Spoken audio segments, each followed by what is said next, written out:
আজ আমরা এসেছি একটি আঙুর খেতে। এটি যশোর জেলার ভিতরে অবস্থিত। দেখছি এখানে অনেক আঙুর হয়েছে, তো এখানে থোকায় থোকায় আঙুর ভরা। এটা হচ্ছে ইন্ডিয়ান চয়ন জাতের আঙুর। এটা অনেক মিষ্টি হয়।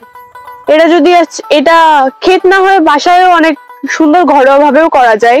তো আপনাদেরকে আমি দেখাচ্ছি যে কতটা থোকায় থোকায় আঙুর ধরেছে। দেখুন ঠিক কতটা সুন্দরভাবে এক একটা থোকা ভরে গিয়েছে পুরো। আর এটি আরো বড় হবে, এখন ছোট রয়েছে, আরো বড় হবে এবং বড় হলে খুবই রসালো হবে খেতে। দেখতেই পাচ্ছেন পুরো থোকা ভরা আঙুরে। এক একটা আঙুর গাছ অনেক বড় হয় এবং ছড়িয়ে পড়ে অনেক সুন্দরভাবে। তো এক একটা আঙুর গাছে কিন্তু প্রচুর পরিমাণে আঙুর ধরে বলতে গেলে। দেখতেই পাচ্ছেন একটা থোকা থোকা পুরো ভরে গিয়েছে, জায়গা তেমন খালি নাই। এই যে এখানে দেখতে পাচ্ছেন এখানে অনেক থোকা রয়েছে, অনেক সুন্দর সুন্দর, এবং এটা আরো বড় হবে।